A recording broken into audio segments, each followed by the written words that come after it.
नमस्ते बच्चों। आज के इस वीडियो में एक नए विषय और नए टॉपिक के साथ मैं आपके समक्ष उपस्थित हूँ और आज का अपना विषय है संविधान में वर्णित नीति निर्देशक तत्व। ये नीति निर्देशक तत्व क्या होते हैं, इनका संविधान में क्या महत्व दर्शाया गया है, इन सब बातों को समझने के लिए इस वीडियो को आप ध्यानपूर्वक देखिए। संविधान निर्माताओं ने संविधान की विभिन्न विशेषताओं में एक विशेषता ये नीति निर्देशक तत्वों के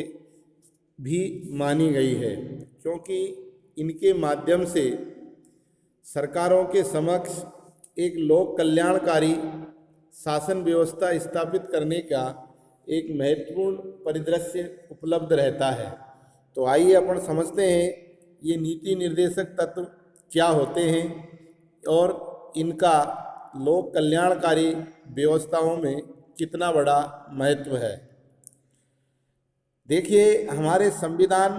की एक प्रमुख विशेषता नीति निर्देशक तत्व है और इन नीति निर्देशक तत्वों को संविधान निर्माताओं ने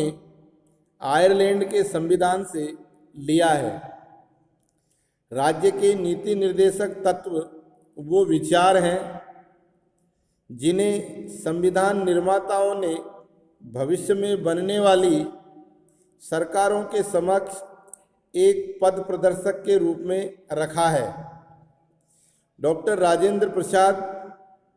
ने इनके महत्व को समझाते हुए अपने शब्दों में कहा है कि राज्य नीति निर्देशक तत्वों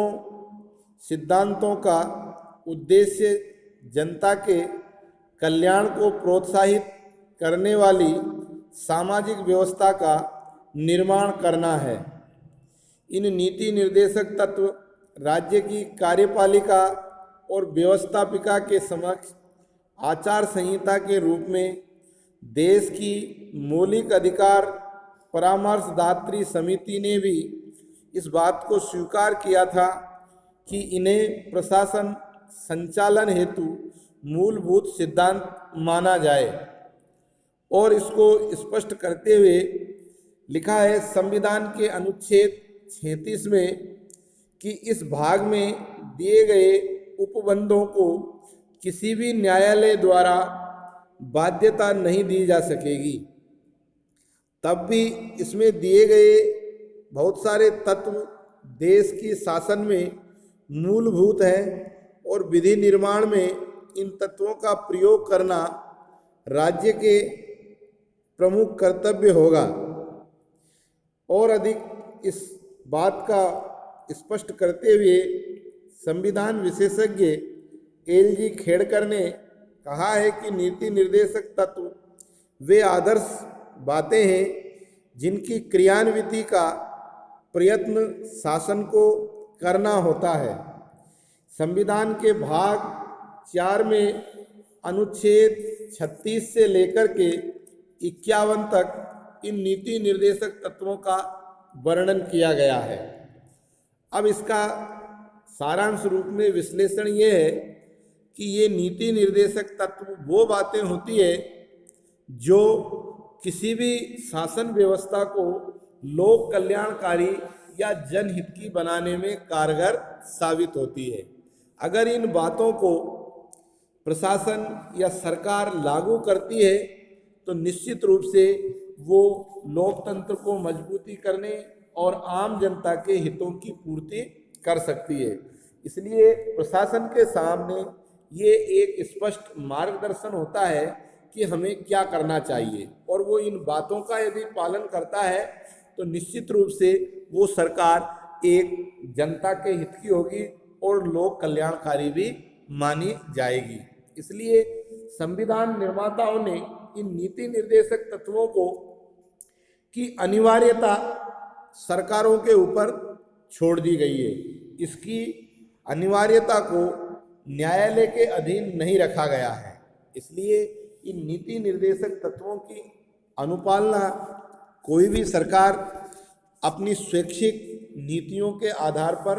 कर सकती है, करने के लिए पूर्ण बाध्यता उनके लिए नहीं है। अब हम देखते हैं कि ये नीति निर्देशक तत्व कौन कौन से हैं। जब हम इनका विश्लेषण करेंगे तो संविधान में 4 प्रकार के नीति निर्देशक तत्वों की बात की है। पहला है आर्थिक सुरक्षा संबंधी नीति निर्देशक तत्व, दूसरा है सामाजिक सुरक्षा और शिक्षा संबंधी नीति निर्देशक तत्व, तीसरा है पंचायती राज,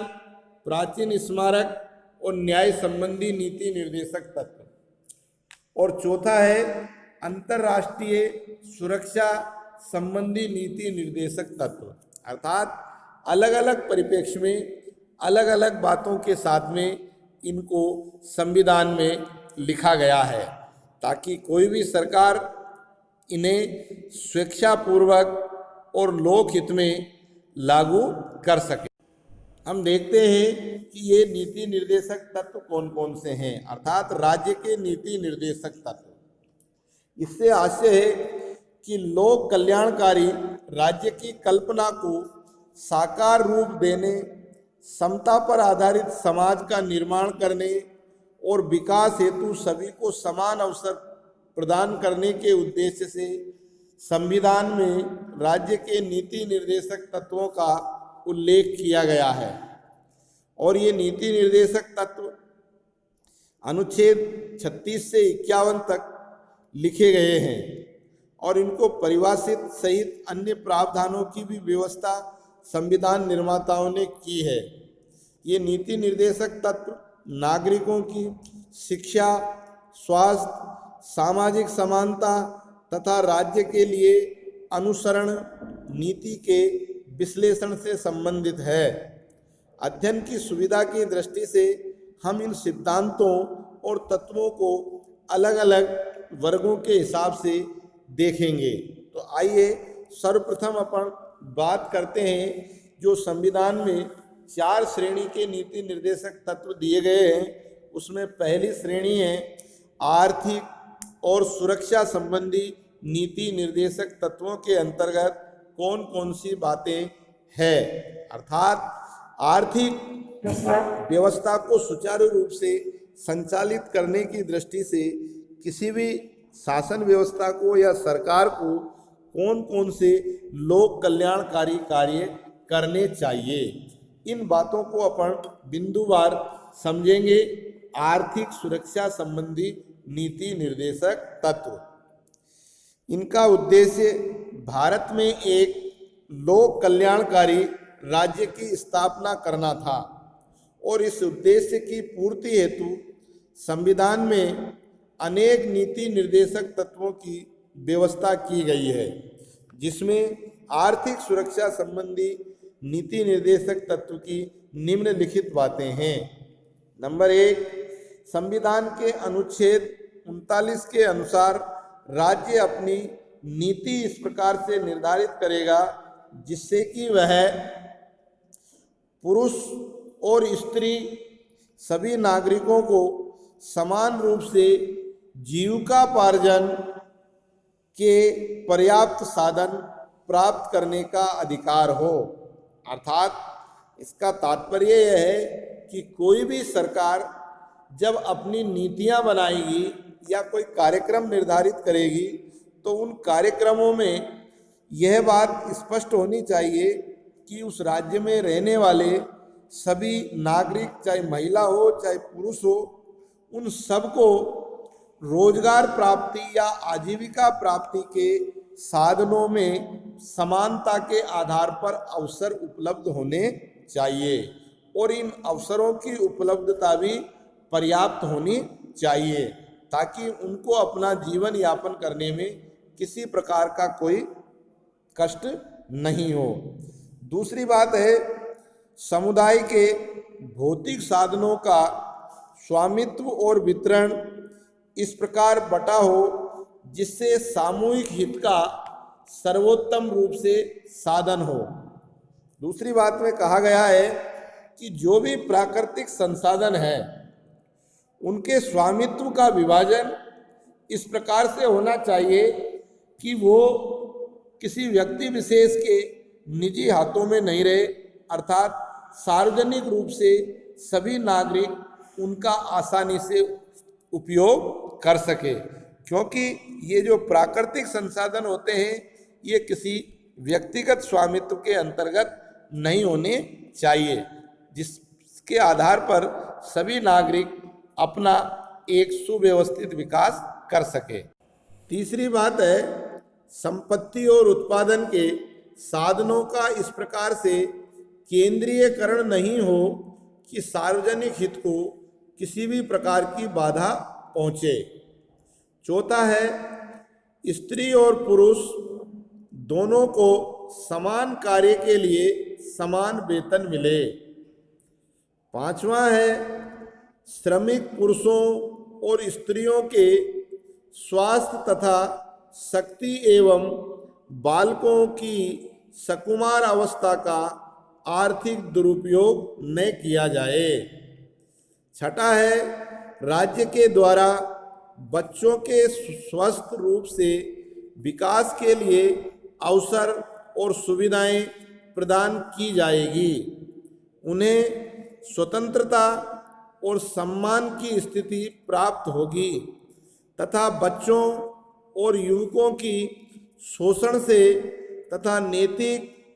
और आर्थिक परित्यागता से रक्षा होगी। इसी प्रकार से दूसरे बिंदु में अपन देखते हैं तो अनुच्छेद 41 में कहा गया है कि राज्य अपने विकास और आर्थिक सामर्थ्य की सीमाओं के अंतर्गत इस बात का प्रयास करेगा कि प्रत्येक व्यक्ति को अपनी योग्यता अनुसार रोजगार प्राप्त हो सके, शिक्षा प्राप्त करके वह बेकारी, वृद्धावस्था, बीमारी तथा अंगहीन होने की दिशा में सार्वजनिक सहायता प्राप्त करने का हकदार हो। तीसरी बात में अनुच्छेद 42 में कहा गया है कि राज्य काम के लिए यथोचित तथा मानवोचित दशाओं का प्रबंध करेगा तथा ऐसी व्यवस्था करेगा जिससे स्त्रियों को प्रसूतावस्था में कार्य नहीं करना पड़े। अर्थात हम कह सकते हैं कि इन तत्वों के आधार पर या इन तत्व रूपी बातों के आधार पर व्यक्ति की जो आर्थिक समस्या से संबंधी बातें हैं उनका राज्य की नीतियों के कारण से गलत प्रभाव नहीं पड़े, और जो व्यक्ति चाहे बालक हो, चाहे स्त्री हो, चाहे पुरुष हो, जिस भी प्रकार में के कार्य में अगर वो नियोजित होता है तो नियोजन के साथ साथ उसकी आर्थिक प्रगति तो हो ही हो, साथ ही उसके स्वास्थ्य और अन्य प्रकार की सुविधाओं की दृष्टि से भी राज्य की व्यवस्था निर्धारित होनी चाहिए, ताकि कोई व्यक्ति कार्य के दौरान किसी प्रकार से अस्वस्थता होता है तो फिर उसको जीवन किस प्रकार से चलेगा, इसकी भी नीति सरकार को अपने लोक हित में बनानी चाहिए। ये सब बातें इन तत्वों का विश्लेषण करती है और इनको बताती है। चौथे नंबर की बात है, अनुच्छेद 43 में कहा गया है कि राज्य कानून द्वारा अथवा आर्थिक संगठनों द्वारा अथवा अन्य किसी प्रकार से ऐसी व्यवस्था करेगा जिससे कृषि, उद्योग तथा अन्य क्षेत्रों में लगे हुए सभी श्रमिकों को अपने जीवन निर्वाह के लिए यथोचित वेतन मिल सके तथा उनका जीवन स्तर ऊंचा उठ सके, वे अपने अवकाश के समय का पूरा उपयोग कर सके तथा उन्हें सामाजिक और सांस्कृतिक उन्नति के लिए पर्याप्त अवसर भी प्राप्त हो सके। इसका तात्पर्य यह है कि यदि कोई व्यक्ति किसी कार्य में नियोजित है तो नियोजित होने के साथ साथ उसका पारिश्रमिक या उसका मेहनताना इस प्रकार का होना चाहिए कि धीरे धीरे उसका जीवन स्तर ऊपर उठता हुआ रहना चाहिए, अर्थात वो एक सुखमय जीवन जी सके और सामाजिक और सांस्कृतिक क्षेत्रों में वो अपने प्रगति के अवसर प्राप्त कर सके। इसी अनुच्छेद में 5वें बिंदु में कहा है कि राज्य ग्रामीण क्षेत्रों में व्यक्तिगत तथा सहकारिता के आधार पर कुटीर उद्योगों को बढ़ावा देने के लिए कार्य करे। आगे 42वें संविधान को संशोधन के द्वारा इस आर्थिक सुरक्षा संबंधी तत्वों के अंदर दो नई बात जोड़ी गई है, जिसमें एक बात है कि कमजोर वर्गों के लिए निःशुल्क कानूनी सहायता और दूसरी है औद्योगिक संस्थाओं के प्रबंधन में कर्मचारियों की भागीदारी बनाने की व्यवस्था। अर्थात जो बड़े बड़े उद्योग धंधे हैं उनमें कर्मचारियों की भी हिस्सेदारी होनी चाहिए, ताकि जिस प्रकार से उद्योग का विकास होगा तो धीरे धीरे कर्मचारियों के हितों की भी अनदेखी नहीं की जाएगी। आगे इसी 43वें अनुच्छेद के अनुसार राज्य उचित व्यवस्थापन अथवा अन्य किसी प्रकार से औद्योगिक संस्थानों तथा ऐसे ही संगठनों के प्रबंधन में श्रमिकों को भागीदार बनाने के लिए कदम उठाएगा। अनुच्छेद 48 के अनुसार राज्य कृषि एवं पशुपालन का आधुनिक तथा वैज्ञानिक ढंग से संचालन करेगा एवं गोपालन व्यवस्था को ठीक करते हुए दूध देने वाले एवं भार ढोने वाले पशुओं की नस्ल में सुधार और उनका वध रोकने का भी भरसक प्रयत्न करेगा। साथ ही 44वें संविधान संशोधन के द्वारा एक और नया नीति निर्देशक तत्व जोड़ा गया और उसमें लिखा है कि सभी राज्य विभिन्न क्षेत्रों में रहने वाले और विभिन्न व्यवसायों में लगे हुए व्यक्तियों के समुदायों के बीच विद्यमान आय के सामाजिक स्तर सुविधाओं के अवसर संबंधी भेदभाव को धीरे धीरे कम करने का प्रयत्न करेंगे। इस प्रकार से हम कह सकते हैं कि यदि नीति निर्देशक तत्वों को कोई भी सरकार या राज्य ठीक प्रकार से लागू करता है और ईमानदारी से लागू